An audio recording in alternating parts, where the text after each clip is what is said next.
This is a group of criminal artists who take pleasure in precision killing. Every year, they target a single armored transport vehicle and plan a flawless highway ambush.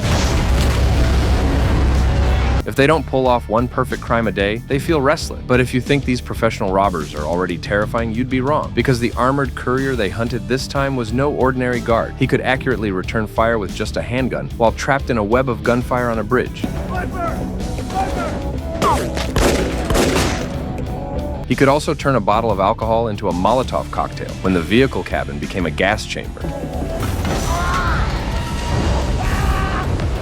And even when his son was trapped under a steel cage at the bottom of a river, he could unleash terrifying strength, lifting a steel frame with bare hands. Let's rewind a few minutes earlier. On this day, the father and son were carrying out an armored transport mission together for the first time. Not long after entering the highway, Nick noticed through the rearview mirror that a mysterious black van was rapidly closing in from behind. Without hesitation, it slammed into the back of the armored truck, the violent impact causing the entire vehicle to shake and lose control. But the attackers had no intention of stopping. Instead, they accelerated, pulled alongside, and rammed the truck again with brutal force. The father and son were momentarily stunned and immediately realized they were under attack. Nick quickly ordered his son, Casey, to call for backup. However, no matter how tightly Casey gripped the radio and shouted for help, there was no response on the other end. Nick instantly understood. Their communications had been jammed. With no way to contact headquarters, they had no choice but to rely on themselves to escape. The two vehicles began a high-speed chase on the highway. Thanks to the armored truck's reinforced body, the repeated impacts caused little serious damage. Even so, if the standoff continued, the situation would eventually turn against them. With no other option, Nick made a split-second decision, yanked the wheel, smashed through the guardrail, and charged onto the bridge. He thought they had finally shaken off the attackers, but just as the vehicle neared the center of the bridge, another black van appeared ahead, completely blocking their path. It was obvious the two vans belonged to the same group. Nick slammed on the brakes. One by one, heavily armed men stepped out of the front vehicle, each face filled with ruthless intent, clearly dangerous opponents. Seeing this, Nick immediately threw the truck into reverse.